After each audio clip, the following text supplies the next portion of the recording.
네, 오늘 말씀은 마태복음 9장 18절에서 26절입니다. 제가 다시 한번 보겠습니다.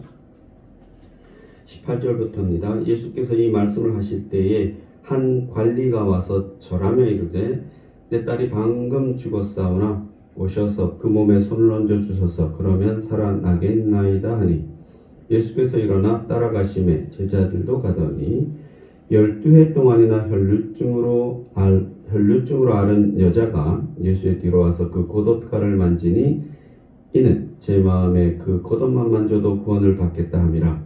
예수께서 돌이켜 그를 보시며 이르시되 따라 안심하라. 내 믿음이 너를 구원하였다 하시니 여자가 그 즉시 구원을 받으니라. 예수께서 그 관리의 집에 가사 피리 부는 자들과 떠드는 무리를 보시고 이르시되 물러가라. 이 소녀가 죽은 것이 아니라 잔다 하시니 그들이 비웃더라. 무리를 내보낸 후에 예수께서 들어가사 소녀의 손을 잡으시며 일어나는지라. 그 소문이 그 온 땅에 퍼지더라. 아멘. 네.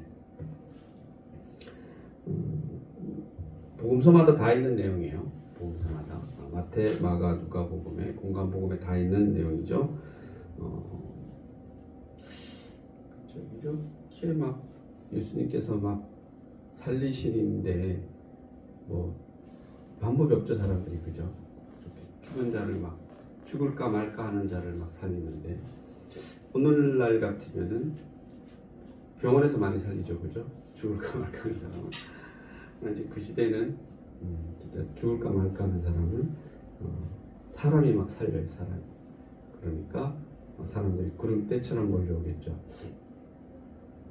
그래서 이제 한번 생각해 보는 겁니다. 우리도 예수님에 대해서, 정말 예수님에 대해서 여러분들이 좀 묵상을 많이 했으면 좋겠어요. 그래서 예수님에 대해서 생각을 많이 해야죠, 그죠? 여러분 교회에 대해서도 생각 많이 해야 되지만 여러분의 신앙의 핵심인 예수님에 대해서 여러분 정말 생각을 많이 하시고, 오늘 이 말씀에 보면 두 가지 사건이 동시에 나오죠, 그죠? 이렇게 죽은 소녀의 아버지, 그리고 또 혈루증을 앓은 그 여성이 어떤 그런 믿음, 그 두 가지를 동시에 볼 수 있는 얘기잖아요, 그죠? 그래서 우리가 이런 말씀을 통해서 그냥 말씀만 읽고 말씀만 지나가면은 그래도 괜찮은 것 같아요. 그러나 이 말씀이 내게 무슨 의미가 있을까? 그죠? 그게 이제 중요하죠, 그죠? 그리고 평소에 여러분이 사실은 우리가 이제 이렇게 하루하루를 살아가지만 어느 그 시인이면서 소설가인데 유명하신 분이세요. 여자분이신데 지금은 이 세상에 안 계시는데 아마 90이 되기 전에 가신 것 같은데, 박경리라는 분이 계세요. 토지 있죠, 대하드마 토지, 그 원작가. 네. 여러 가지 있는데 그 시도 썼더라고요. 그 중에 이제 80이 넘어서도 인생을 돌아보니까 잠깐이었더라, 이렇게 뭐 흔히 많이 얘기해요, 그죠? 그럼 우리 80 넘으면 잠깐이죠, 그죠? 아닌가요? 너무 길어요? 잠깐인 것 같아요. 저도 그냥 전 이제 어렸을 빼고 한 50년, 기억하는 게 40년, 성인이 돼서 사는 게 이제 한 35년? 잠깐인 것 같아요. 잠깐. 특히 지나간 제가 일단 이런 목회 길로 와서 한 10 몇 년, 잠깐인 것 같아요. 정말. 장로님 만난 지 엊그제 같은데, 무슨 겨울에 눈 오는 날에 만났던가 안 오는 날에 만났던가, 뭐 학교 오리동에서 만난 것 같은데, 김수진 목사님한테 끌려와가지고 같이 처음 만난 것 같은데, 잠깐이죠, 그죠? 잠깐. 그때 그 장로님 빛을 제가 지금도 기억해요. 저거 뭐지? 이런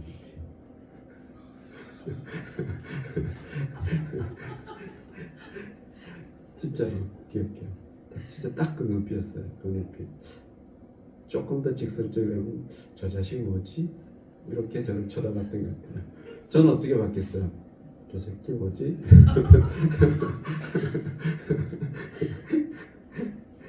아무튼 그런데 하나님 이렇게 맺어주셔서 저는 뭐 개인적으로 큰 것들을 여러분이 다 감당하고 있다고 생각해요. 그냥 어쩌면 우리 교회, 또 대한민국의 기독교, 또 세계적인 기독교, 지금까지 예수님 이후로 형성된 기독교에 여러분이 한 자락을 책임지고 있다고 생각하면 틀림없거든요. 저뿐만이 아니라 다, 여러분 전부 다 우리 성령교회가. 그래서 여러분이 하는 일이, 여러분의 예배가 그거 작지 않다라는 것을 여러분 꼭 기억하고 자만심이 아니라 자긍심을 가져도 돼요. 그러니까 여러분이 작아지시면 안 돼. 작아지시면 예수님의 제자들은 다 순교하는 게 아니라 다 자살했어야지. 작아졌다는 거예요. 그러나 예수님의 제자들 그 누구도 이 세상이 보기엔 크지 않았지만 그 누구도 큰 자가 없어요. 이 세상이 보기에는 뭐 다 깜빵 생활하고 뭐 삐들어 맞고 뭐 유대인들 만나면 도망 다니고 이방인들 만나면 도망 다니고 다 그렇게 살았어요. 성경에 보면. 심지어 예수님도 뭐예요? 다 도망 다니고 수시로 돌멩이 들으면 좀 도망가고 36개 하고 그래 또 와서 싸우다가 또 힘에 밀리면 또 도망가시고 그래서 결국은 어떻게 되신 거예요? 이 세상의 시각으로 그냥 잡혀가지고 십자가에 처형당하신 거예요. 그게 다예요. 사실은 이 세상의 시각으로 보면. 그러나 여러분도 꼭 그랬으면 좋겠습니다.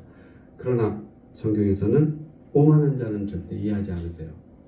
교만한 자들, 그 시대의 그 자들. 여러분도 내가 신앙이 좀 깊으면 깊을수록 내가 신앙생활을 오래 하면 할수록 그 안에 있는 내면은 뭐 지극히 성숙해져야 되지만 이 세상의 어떤 시각으로 보면은 여러분이 다 이렇게 받아들일 수 있고 다 이렇게 안을 수 있고 품을 수 있어야죠. 그죠? 늘 무엇인가를 갈망하면은 여러분만 손해예요. 제가 생각하기에는 지금까지 느낀 거는. 그래서 결국은 그날이 닥쳐오면은 할 말이 너무 많은 거예요. 그죠? 그러나 스데반을 통해서 보면은 그렇게 환란이 오더라도 막상 그렇게 얼마나 고생했겠어요. 그날이 닥쳐오면은 예수님에게 할 말이 많아요, 안 많아요? 안 많아요. 너무나 간단해요. 그냥 땡큐. 제가 보기에는 땡큐 썰. 감사합니다. 예수님 이러죠. 그죠? 예수님도 별 많은 말을 안 해요. 오라 이러죠. 오라. 팔을 벌리고 오라 이렇게. 예수님도 십자가상에서 말 많이 해요. 짧게 우리 성경에 보면은 7마디가 있는데 다 짧아요. 핵심적인 게 다 이루었다. 특히 사적인 욕심은 뭐예요? 물 좀 줘봐. 뭐 이런 정도? 신포도주 좀 줘봐. 이런 정도 하시죠. 그리고 말 많이 하는 게 어머니를 부탁하는 얘기를 많이 해요. 제일 길어요. 제가 보기에는. 사도 요한에게 내 엄마 좀 부탁해. 내가 아들 역할 좀 해주라. 이런 거죠. 제일 길어요. 그 말이. 나머지 다 짤막짤막해요. 그래서 막상 여러분이 진짜 그날이 오면은 우리가 어떤 믿음이나 마음의 준비가 안 돼 있으면은 말 많이 하지 않겠어요? 잠깐만요 하다가 그냥 가는 거지. 그죠? 잠깐만. 그러면 안 되잖아요. 그죠? 담담해야죠. 그죠? 딱 그래서 잘 모르면 다 이루었다. 다 이러면 되잖아요. 여러분들, 모르겠다. 다 이루었다. 이렇게 하면 되죠. 여러분도 다 이룬 거예요. 누가? 예수님이 다 이뤘대잖아요. 그죠? 여러분도 다 이룬 거죠. 그죠? 그리고 예수님이 이렇게 받아주시옵소서. 내 영혼을 아버지께 의탁합니다. 뭐 그런 거 우리도 하면 되죠. 그런 거 흉내내면 될 것 같아요. 예수님 흉내내면. 그러나 대부분이 교회를 오래 다니면 다닐수록 죽기 전에 할 말이 많대요. 부들부들 떨면서 겁나서 특히나 우리 장로님들이 권사님들이 막상 죽음이라고 하면 그렇게 막 떠시는 분들이 많대요. 이제 죽음을 두려워해서 적어도 저희 성교교회를 통해서 하나님을 만난 우리 성교교회 성도들은 교인들은 누구도 어떤 그런 진짜 그날이 오면 그런 정말입니다. 부탁합니다. 저도 그래 볼게요. 저도 사실은 두렵지 그지. 그러나 저도 쪽팔리지 않게 여러분이 쳐다보고 있다고 생각하면 저는 일단 진짜 여러분도 여러분의 신앙에 굳게 서서 결국은 우리가 그를 위해서 가잖아요. 그죠? 그래서 예수도 마찬가지야. 십자가에 달리기 위해서 이렇게 달려가시는 거, 달려가는 과정이 이런 걸 보여주시는 거죠. 그죠? 여러분도 동일하게 정말 담담하게. 그러나 겟세마네 동산에서 예수님이 그렇게 땀방울이 핏방울이 되도록 죽음에 대해서 성부 하나님과 기도했듯이 뭐 얼마나 많은 걸 했겠어요, 그죠? 여러분도 한 번쯤 정말 깊이 기도해야죠, 그죠? 죽음에 대해서. 정말 죽음에 대해서 내가 어떻게 할 것인가. 그거죠. 결국 우리는 죽음을 향해 달려가는 거니까. 그리고 빨리 죽지 못하니까 이 세상 삶도 그 선상에서 이렇게 예수님처럼 살아나가는 거죠, 그죠? 예수님도 십자가에 가서 죽기 전에 지금 이러한 것들을 보여주는 거예요. 하나님의 일들을 보여주는 거죠, 그죠? 좀 보겠습니다. 마태는 예수님의 기적을 마태 이 복음에서 예수님의 기적이 이게 절정이에요. 똑같은 겁니다. 나사로를 살리는 게 기적의 절정이에요, 그죠? 왜 죽은 자를 살리는 거니까 부활을 하잖아요. 죽은 자를 살리는 거니까 똑같이 지금 이 한 아이를 살리는 것, 즉 죽음을 정복하는 것이 사실은 예수님의 기적의 절정이에요. 결국 예수님 그걸 보여주고 싶었던 거예요, 그죠? 죽음도 나에게는 의미 있다 없다? 없다. 그리고 오늘 제가 주제를 이렇게 했어요. 소녀가 죽은 것이 아니라 잔다. 사실은 잔다라는 것에 제가 포커스를 맞추고 싶었던 겁니다. 여러분, 우리의 죽음은 죽은 것이 아니다라고 성경은 여러 곳에서 얘기해요. 특히나 요한계시록에 보면은 죽어도 죽은 것이 아니다. 죽으면 우리는 뭐예요? 바로 이어서 사는 거예요, 그죠? 이 삶이 다른 거죠, 그죠? 육신을 가지고 사는 것과 영혼을 가지고 부활체로 사는 것, 그 다르지만 반드시 우리는 산다, 죽는다, 산다. 똑같게 예수님이 보여주신 거예요. 얘가 지금 너희들 죽었다고 생각하지 실제 이 숨이 끊어서 죽은 거예요, 소녀가. 그러나 예수님 보시기엔 그게 뭐처럼 보이는 거예요? 잔다. 마찬가지로 우리가 이 세상에서 육신을 버리고 내 영혼이 그분에게 가 있으면 그 상태가 무슨 상태예요? 자는 상태지, 그죠? 자는 상태지. 그래서 예수님께서 다시 이 땅에 오시는 날 우리는 영원한 몸을 다시 받는다. 성경은 그렇게 얘기해요. 그러나 성경의 그러한 확실한 메시지는 사실은 좀 약하기 때문에 그냥 저도 이렇게밖에 얘기 못하지만 아무튼 우리가 죽지 않는 건 확실해요. 그 믿음이 없다라면 그게 부활인 거죠. 그 믿음이 없다라면 우리 기독교는 별로 의미가 없어요, 사실은. 그냥 여러분 기독교 아니고 다른 종교 믿어도 돼요, 제가 보기에는. 그러나 기독교에는 죽지 않기 때문에 죽음을 해결해 버렸거든요. 이런 종교는 기독교밖에 없어요, 여러분. 그 어떤 종교에도 없어요. 있는 데가 있어. 이 기독교를 가지고 살짝 변형시킨 이단들도 이제 그런 얘기를 하죠, 그죠? 그건 이단이잖아요, 말 그대로. 그래서 여러분이 오늘 이 잔다의 죽음의 정복에 초점이 맞춰져 있는 겁니다. 18절 제가 다시 한번 보면 예수께서 이 말씀을 하실 때에 한 관리가 와서 절하며 이르되 내 딸이 방금 죽었사오나 오셔서 그 몸에 손을 얹어 주소서 그러면 살겠나이다 라고 합니다. 여기서 이 말씀을 하실 때라는 것은 그 앞에 얘기하는 겁니다. 우리 지난주에 했던 그 앞절에 보면은 세례 요한과 예수님께서 토론하는 거 얘기하는 겁니다. 안식에 대해서 우리는 안식하는데 너희는 왜 안식하지 않느냐. 그러니까 예수님께서 신랑이 장가가는 날에 무슨 안식하냐. 신랑이 이 집을 떠나는 날에 다 안식한다. 결국 뭐야? 내가 이 땅에서 죽어서 정리하는 때에 내가 왔을 때 돌아갈 내가 죽을 때 이럴 거죠. 내가 죽으면은 너희가 그때 안식할 것이다. 오늘은 먹고 마실 때다. 이렇게 얘기하는 그때에 와서 이제 이렇게 한 관리가 와서 이렇게 하는 겁니다. 여기서 관리라는 것은 우리 마태복음에서 이렇게 나오지만 다른 복음에서 보면은 회당장 야이로라는 사람이에요. 그러니까 회당장이라는 것은 그 유대인들은 회당이 있는데 그 회당의 대표예요. 그러니까 상당히 유대인들 중에서도 관료층, 고위층이죠, 그죠? 그 사람이 예수님을 찾아온 겁니다. 그 시대로 보면 회당장 정도 되면 그 시대로 보면 돈도 있고 백도 있고 다 있는 거죠, 그죠? 그래서 여기 12살 된 딸인데 12살 된 딸이 이제 죽음 앞에 놓여 있는데 뭔 안 해봤겠어요, 그죠? 이것저것 다 해봤겠죠, 그죠? 우리도 그렇게 하잖아요, 그죠? 이것저것 다 해보고 안 되니까 이제 이렇게 하는 거죠. 이 비슷한 걸 이제 저는 가까운 의사 친구가 2명 있는데 그 중에 한 친구가 사실에 있던 것 같아요. 옛날에 그 친구 딸이 아마 제가 알기로는 무슨 피부병이 걸렸는데 그 친구가 의사예요.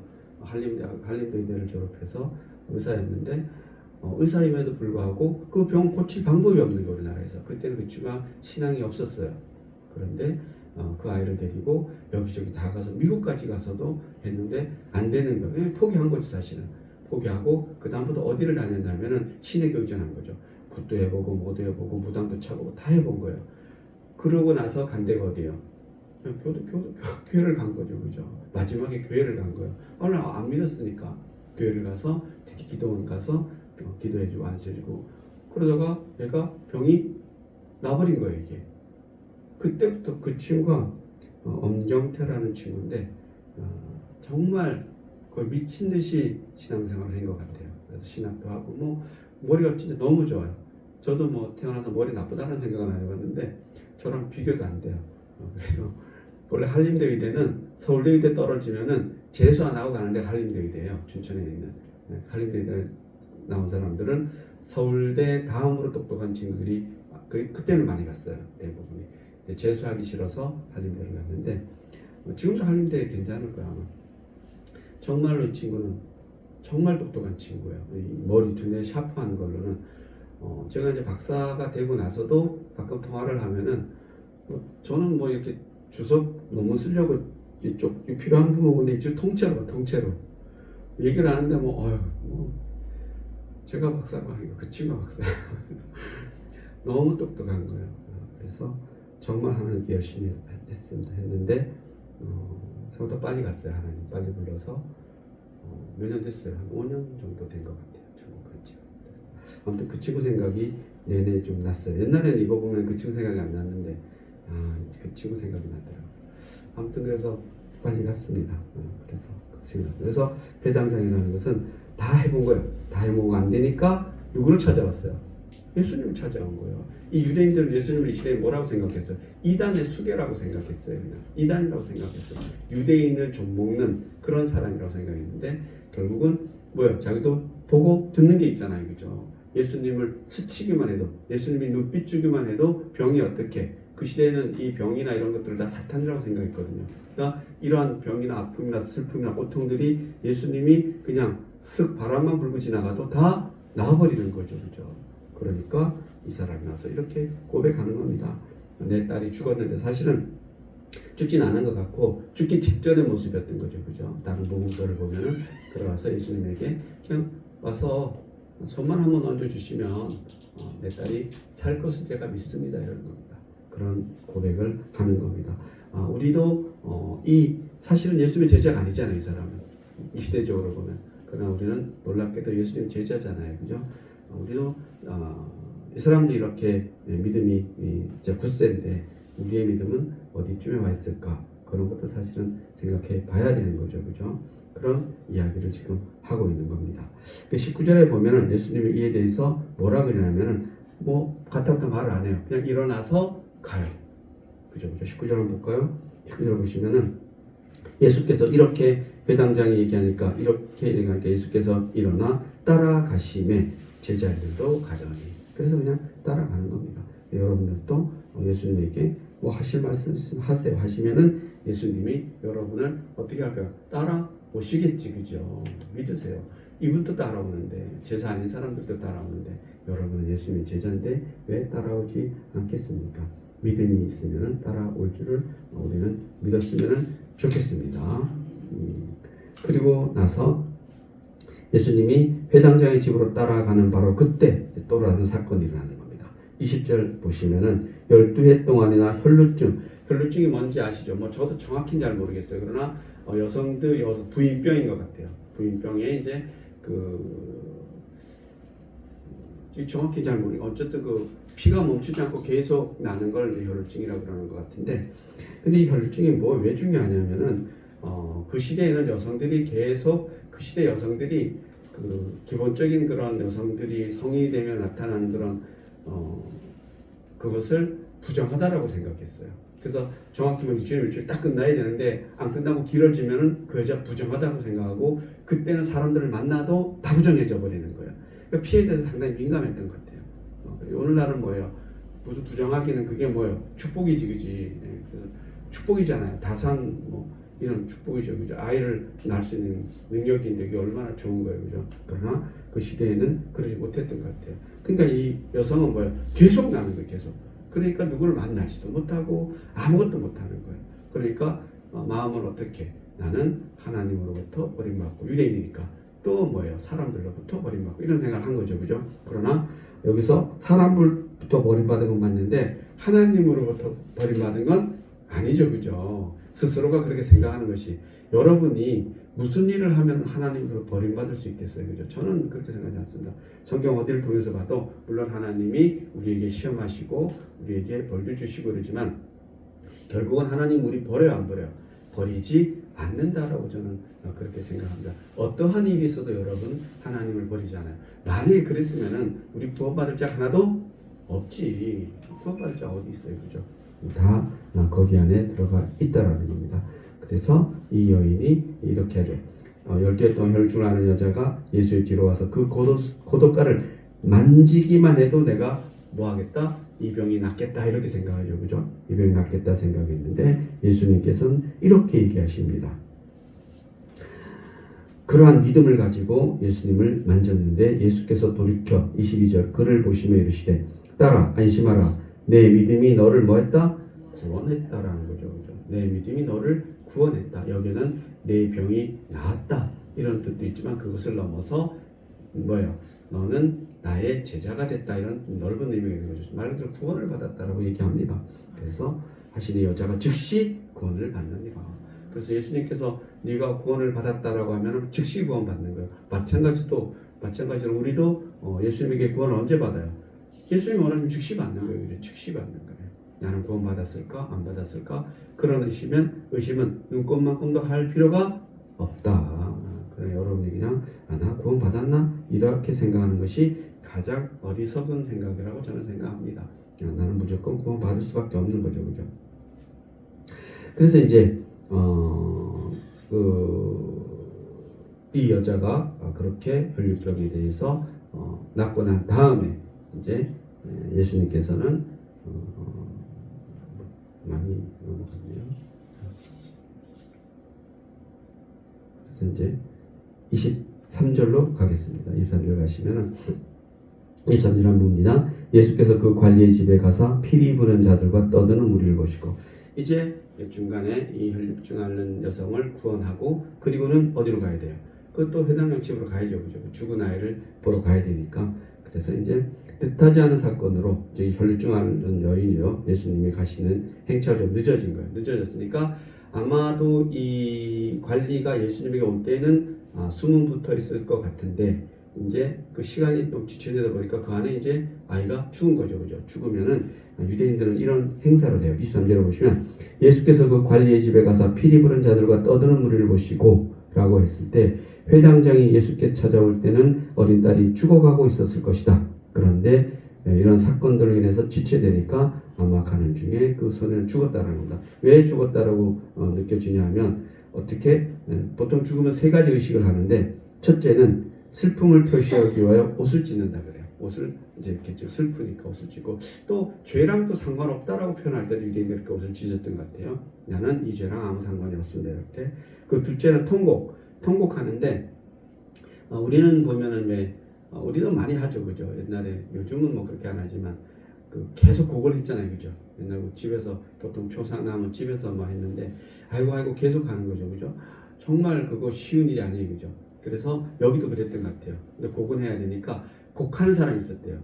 이게 조선시대 같고 뭐 그건 있더라고요.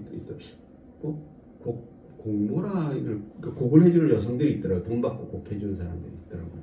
그거 똑같은 것 같아요. 그래서 곡 해주는 사람들이 있어서 곡을 막 하는 겁니다. 그 다음에 우리는 뭐 없었던 것 같은데 피리를 불었던 것 같아요. 슬픔의 어떤 가락도 있었던 것 같아요. 그래서 이제 옷을 찢고 곡하고 피리 부는 그런 이제 의식을 행하는데 이제 예수님 도착했을 때는 그것을 하고 있는 거예요. 그러니까 이제 예수님께서 바로 한마디 하시죠, 그죠? 뭐라 그러냐면 이렇게 합니다. 24절에 보면 이르시되 물러가라. 이 소녀가 죽은 것이 아니라 뭐한다? 잔다. 저는 오늘 뭐 가장 중요한 말씀을 생각합니다. 그리고 또 물러가라도 중요한 것 같습니다. 그러니까 이 사람들이 뭐 비웃는 거예요, 그죠? 예수님께서 잔다 이렇게 하니까 어떠한 그런 하나님의 일을 행하시는데 예수님 보시면은 행하시는데 그러한 것들이 방해가 되니까 그런 방해되는 세력들을 일단 하나님께서 예수님께서 어떻게 하세요? 이렇게 배격을 하세요. 이렇게 어떤 격리하시고 뭘 하시더라고요. 그래서 이런 것들도 아마 우리에게도 필요하지 않을까 맞는 것도 같아요. 집중하기 위해서 그죠? 집중하기 위해서 그랬던 것 같아요. 그런 모습을 예수님께서 보여주는 겁니다. 물러가라, 이 소녀가 죽은 것이 아니라 잔다. 예수님은 사람의 죽음을 죽음으로 보지 않는다라는 겁니다. 사람의 죽음을 죽음으로 보는 것이 아니라 그냥 살아있는데 또 다른 형태, 잔다, 이렇게 보신다라는 겁니다. 마찬가지로 그것은 예수님이 일관되게 얘기하시는 것 같아요. 그리고 끝까지 예수님께서는 너희가 나중에 죽어도 죽은 것이 아니니까 너희 죽음도 내가 걱정하지 마. 다시 새로운 삶을 너에게 줄 수 있어. 라고 얘기하는 게 예수님이신데, 사실 이거 우리가 믿을 수 없잖아요. 그죠? 2000년 그 시대의 예수님의 제자들은 얼마나 이게 믿기 어려웠겠어요. 그죠? 그러니까 저는 개인적으로 보면은 그 이후에 과학이 어느 정도 이런 것을 또 다른 삶이 있을 수 있다라는 걸 사실 증명해 주는 게 진짜 많은데, 아직까지 뭐 우리가 축구 이후에 대해서는 아무도 설명할 수 없기 때문에, 그러나 과학적으로 보면은 우리 이 세계 말고 다른 세계가 존재할 수 있다라는 것에 대해서 보통 과학자들은 동의하지 않는 학자는 거의 없다라는 거죠. 다른 세계가 있다라는 거죠. 그죠? 예수님께서는 그런 걸 보여주셨다라고 생각합니다. 시 공간을 초월한다든지 다른 차원의 세계가 존재한다든지 이런 것을 말씀하시는지 어쩐지는 모르겠지만, 그러나 예수님께서는 정말 다른 세계, 다른 몸, 이런 것을 우리에게 계속 얘기해 주셨는데, 하다못해 이런 건 있잖아요. 그죠? 제가 뭐 가끔 말씀드리지만 우리는 성경에서 가장 믿기 어려운 사건 중에 하나가 동정녀 마리아에게서 예수님 탄생한 사건이잖아요. 그죠? 그러니까 여러분 지금은 그런 것을 믿을 수 있나요? 없나요? 예수님 그 사건은 여러분 인정하지 않지만 남자 없이 아이를 만들 수 있나요? 없나요? 잘 모르시는구나. 아직 그렇게 하진 않지만 꼭 남녀가 아니더라도 사람을 만들 수 있다 없다? 예, 이제는 있는 시대가 사실은 된 거예요. 그래서 그냥 제가 알기로 세포만 있으면 된다 그래요. 핵만 있으면, 이 세포 중에 남자든 여자든 상관없는 거죠. 핵을 가지고 그 안에 세포를 분열시키면 사람을 만들 수 있다라는 거예요. 그러나 지금 그런 거 만들면 돼야 안 돼요? 안 되죠 아직은. 그죠? 그러나 우리가 보통 영화나 공상 이런 데 보면은 실제 그렇게 해요. 그죠? 그게 저는 뭐 그렇게 해야 된다는 것이 아니고 그냥 제 스스로가 예수님의 어떤 그런 그 성경을 이해하고 싶은 거죠. 충분히 그럴 수 있는 거죠. 그죠? 동정녀 마리아가 남자 없이 아이를 잉태할 수 있다 없다? 있다라는 얘기죠. 그죠? 지금은 그런 데에 대해서 야 그거 무슨 말도 안 되는 소리야 이렇게 말할 수 있는 그런 시대는 아닌 것 같아요. 왜? 인간도 그걸 할 수 있는데 하나님이 뭔들 못하시겠어요. 그죠? 그래서 그러한 것들을 보면은 성경은 저는 알면 알수록 진실된 것이 성경이다 라고 생각합니다. 그래서 예수님께서 죽음이라는 것은 죽음이 우리가 생각하는 죽음은 아니다라는 겁니다. 이렇게 말씀하시죠. 무릇 살아서 나를 믿는 자는 영원히 죽지 아니하리라. 너희는 마음에 근심하지 말라. 하나님을 믿으니 또 나를 믿어라 라고 이렇게 말씀하시는 것은 결국은 내가 하나님 안에 있고 너희가 내 안에 있으면은 너희가 하나님 안에 있다. 하나님 안에 있다라는 것은 그 영생의 시간이거든요. 하나님의 시간은. 그 시간이 우리가 이 세상의 시간만 있는 것이 아니라 하나님의 세상의 시간이 있는 거예요. 그죠? 그 시간을 우리는 동시에 살고 있는데 하나님의 시간을 우리가 깨닫지 못하는 거죠. 그죠? 그러나 우리가 어느 순간이 되면은 예수님처럼 하나님의 시간은 제가 보기에는 적어도 시공간을 초월하는 그런 시간. 즉 예수님이 과거도 갔다 미래도 갔다가 또 공간 같은 경우는 여기도 그냥 쑥 이렇게 들어오실 수 있는 것. 어쩌면 지금도 우리는 느끼지 못하지만 예수님은 여기에 우리와 함께 하신다라고 성경은 얘기하죠. 그죠? 두세 사람이 나의 이름으로 기도하는데 내가 있다 없다? 있다라고 얘기하는 것이 바로 그런 거죠. 그죠? 우리는 흔히 뭐 성령님이 함께한다 이렇게 하는데 결국은 예수님이 우리와 이 공간을 함께하고 있다라고 이렇게 얘기하고 있습니다. 좀 어려운 얘기지만 그런 얘기를 지금 하고 있는 거죠. 그래서 이제 25절에 말씀하셨지만 25절 다시 한번 보시면 무리를 내보내기 위해 예수께서 들어가사 소녀의 손을 잡으심에 일어나니지라. 이제 이렇게 다른 성경에 좀 보면은 이렇게 얘기해요. 그죠?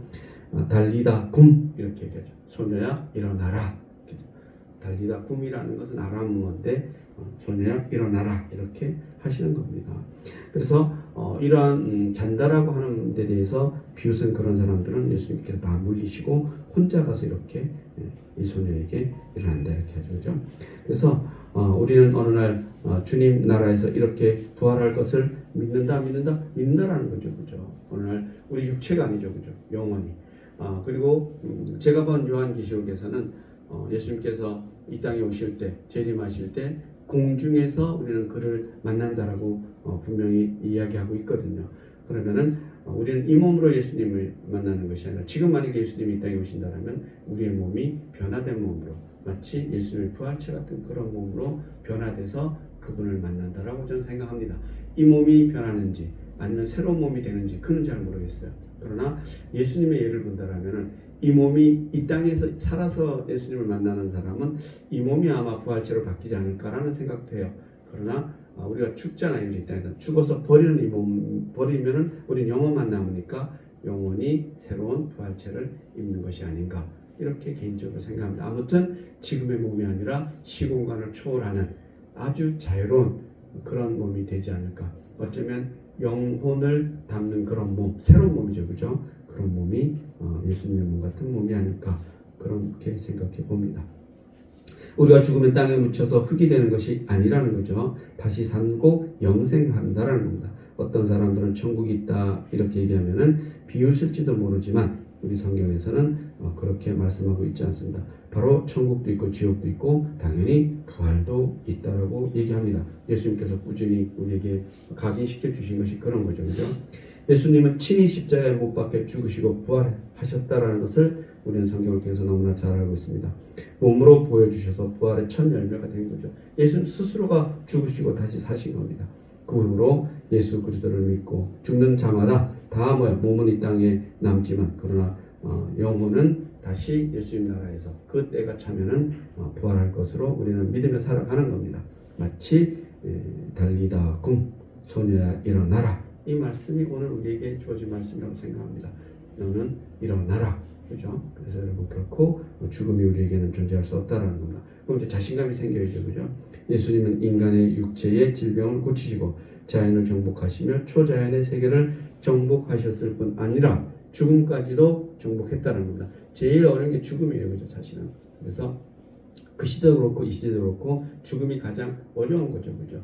그러나 이 죽음을 이렇게 깔끔하게 정리한 종교는 결국은 기독교밖에 없다라고 저는 생각합니다. 다른 데서도 죽음에 대해서 얘기하지만 죽음에 대해서 이렇게 정리하는 것이 아니라 그냥 죽음은 죽음인 것이고 죽고 나면은 또 어마어마한 고통이 따르고 죽기 전에 그래서 뭘 많이 해야 돼요. 그죠?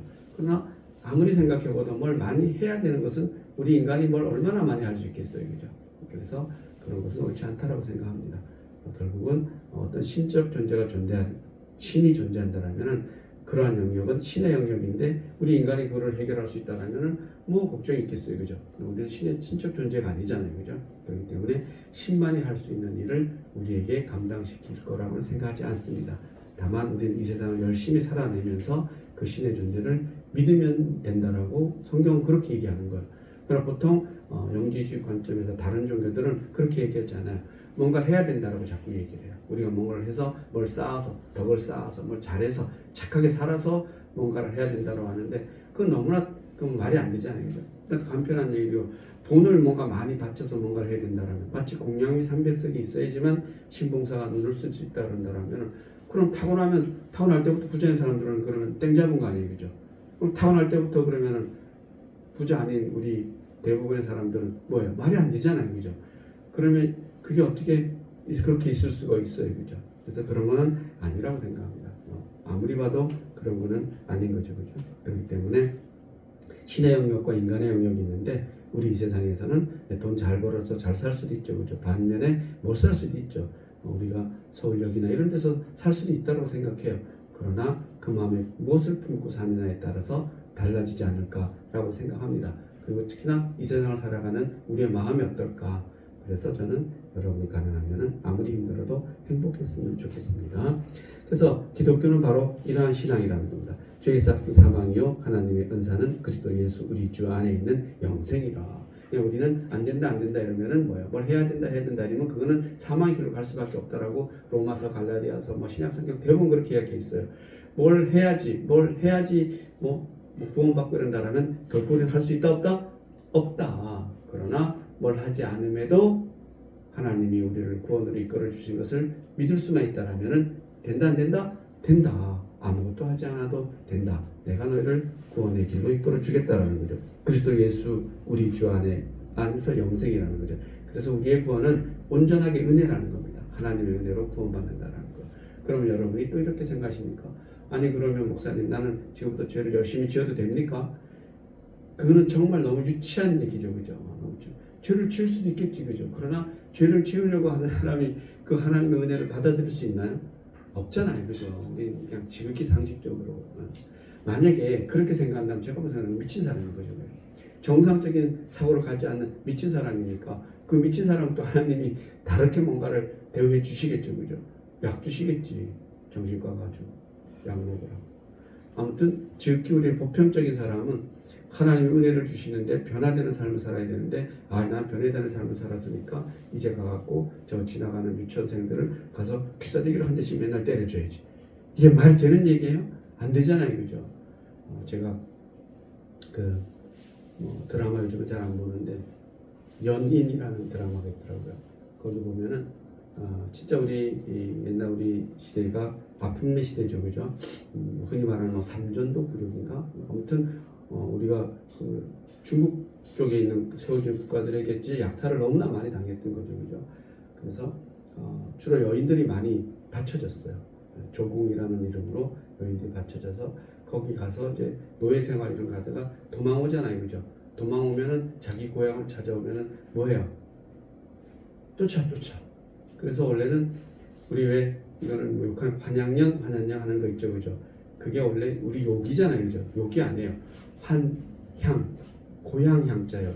고향으로 돌아온 여자란 뜻이에요. 네. 고향으로 귀환한 여자. 중국의 노비로 조공으로 바쳐졌다가 그걸 2년 되고 고향으로 돌아왔어요. 그러면은 돌아온 여성을 결국 그 욕이 돼버린 거죠. 저 돌아온 여자 그 자체가 얼마나 가슴 아픈 얘기예요. 그죠? 어제 제가 드라마를 봤는데 돌아왔어요. 그 여자가 드라마에서 그래요. 돌아왔는데 그 남자가 내가 이렇게 욕보이고 돌아왔는데도 나 괜찮아? 이러니까 뭐라 그랬냐면 정확히 대사가 안아줘야지. 힘들었잖아. 내가 안아줄게.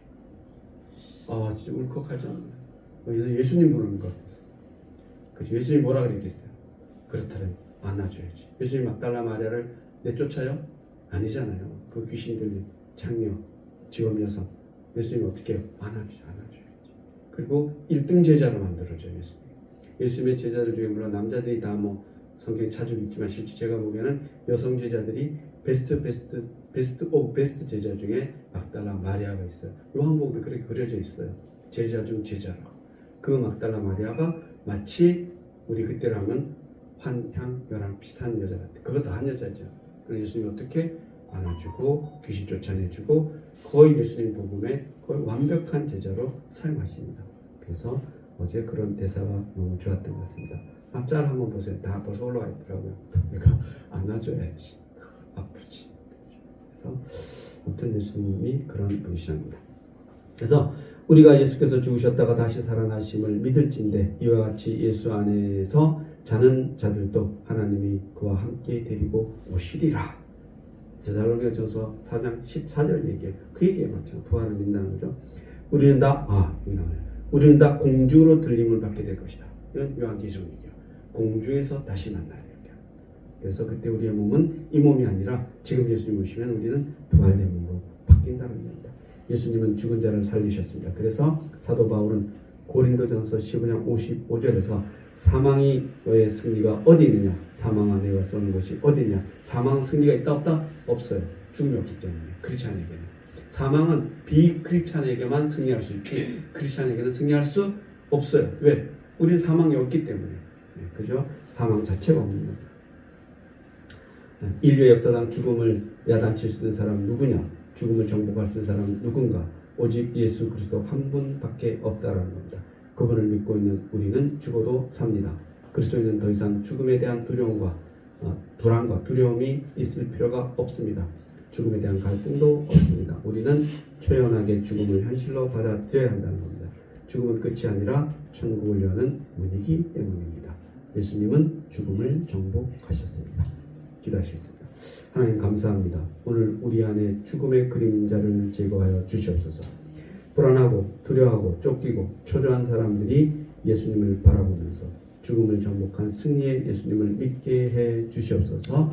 일단 먼저 제가 믿게 하여 주시옵소서. 감사드리며 예수님의 이름으로 기도드립니다.